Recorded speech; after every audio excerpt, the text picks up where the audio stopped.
Não, outras então, coisas. vamos Mas, falar dos básicos, né? Fala só dos básicos. vamos falar dos básicos. Renda fixa, que aí se encaixa poupança, CDB, LCI e algumas outras sopas de letrinhas dessas aí. Que é o quê? É um investimento em que você sabe, ou você tem uma fórmula para saber quanto que você vai ter de dinheiro no futuro, tá? Então, você sabe que se você investir R$ 100 na poupança hoje, ela vai te dar 0,5% mais uma coisa chamada taxa referencial ou 70% da Selic, né? Que é uma outra sigla aí que representa um investimento aí que baliza a nossa economia, vamos dizer assim. Então, só para esclarecer, quando você vê aí na televisão, nos jornais e tal, na internet, que a taxa de juros mudou, a taxa básica de juros mudou, a gente está falando dessa Selic, tá? Ela que norteia tudo ali. Então, todos esses investimentos de renda fixa, eles vão estar ligados diretamente ou indiretamente a essa taxa, tá? Beleza. E passando para os próximos, né? Seria, sei lá, Tá. fundo. Aí entra renda variável, né? Aí Aí dentro de entra a renda renda variável. variável, a gente Isso. tem várias outras coisas. Tem várias outras coisas. Os básicos, fundo imobiliário e ação. E o que não é tão básico assim, mas que muita gente já conhece, principalmente aí depois de 2020, que caiu na boca do povo, é criptomoeda também. Sim. Mas Sim. aí a gente já está falando do outro espectro lá, daquela coisa mais arriscada possível. Tá? Vamos nos Mas ater a é, fundo imobiliário e ações, né? E cripto a gente deixa para uma próxima. cara, Qual é a diferença?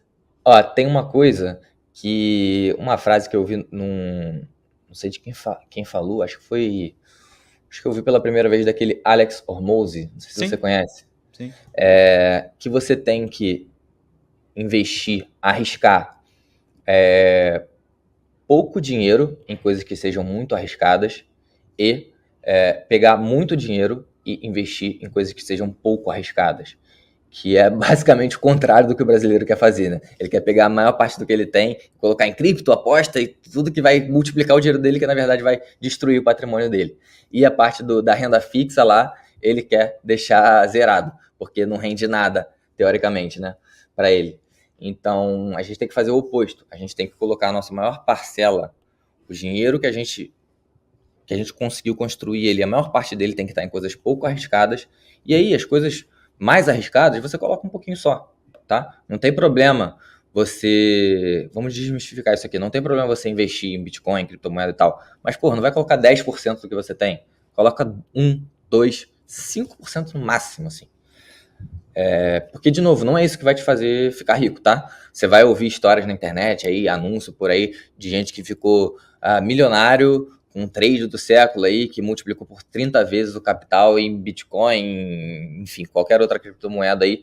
Mas, cara, isso é a exceção da exceção, não é a regra. É aquele cherry picking. Você tá pegando coisas que deram certo e ignorando todas as outras que fracassaram.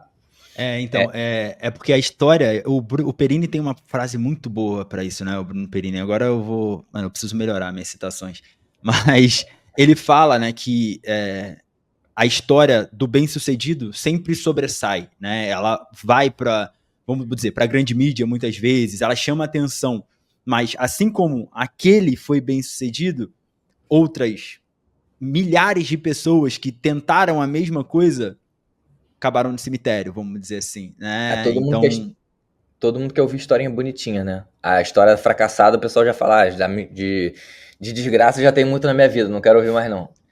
e aí acaba caindo nessa falácia, né? Nessa falácia de que através dessas coisas, até, por exemplo, até algumas ações, né? Tipo, eu lembro da época de Magalu. Ah, não, vai ficar todo mundo rico agora comprando Magalu, sabe?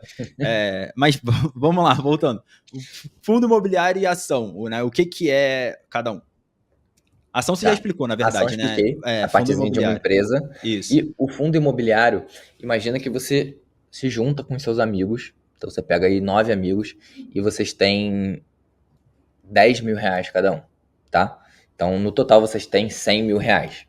Vocês, individualmente, vocês não conseguem comprar nenhuma loja, um imóvel, nada disso. Mas, com R$ 100.000, em algum lugar aí, talvez vocês consigam comprar algum imóvel.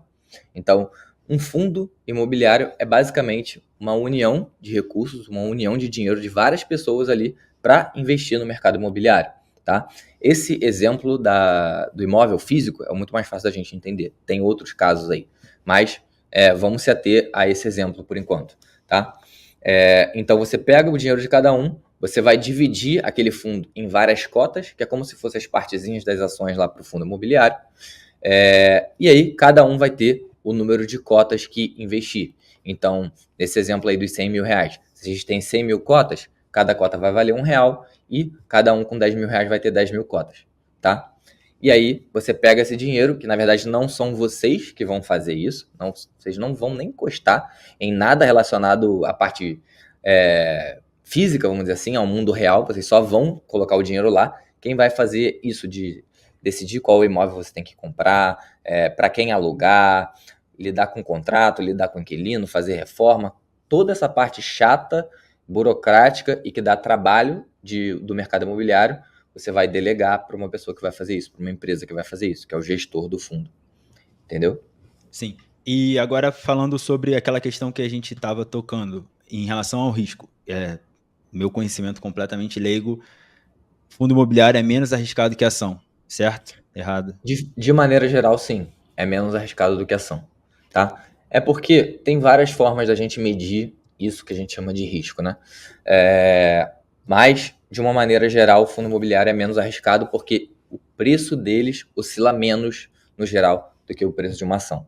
Então, dificilmente, por exemplo, você vai ver um fundo imobiliário subindo 30% num dia. Em ação isso acontece, tá? Entendi. Não é, óbvio que não é rotineiro, mas acontece. Agora, o fundo imobiliário, a probabilidade disso acontecer é muito, muito menor, tá? Entendi. Então, renda fixa, mais seguro. Claro que tem rendas fixas bem arriscadas, mas de maneira geral, renda fixa, mais seguro. Fundo imobiliário, um pouquinho mais arriscado. Ação, um pouquinho mais arriscado. Cripto tá lá na ponta, lá no espectro do mais arriscado possível. Tá? Risco extremo, né? Vamos colocar assim. Uhum. E beleza, a gente delineou a base assim do que tem, né? Tem muito mais, obviamente, mas não vamos tentar aprofundar, porque senão perde o intuito de falar com quem está começando, né? Ou está querendo começar a investir. Então, agora que a gente delineou essa base, o que a pessoa que está querendo começar a investir faz? Né? Ela deixa para começar ali na renda fixa, ela começa a tentar jogar ali para um fundo imobiliário, para uma ação. Uhum.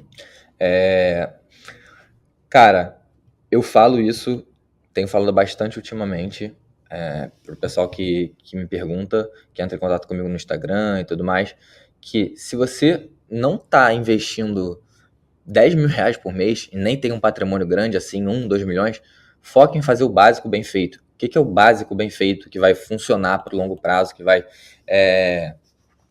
te gerar riqueza?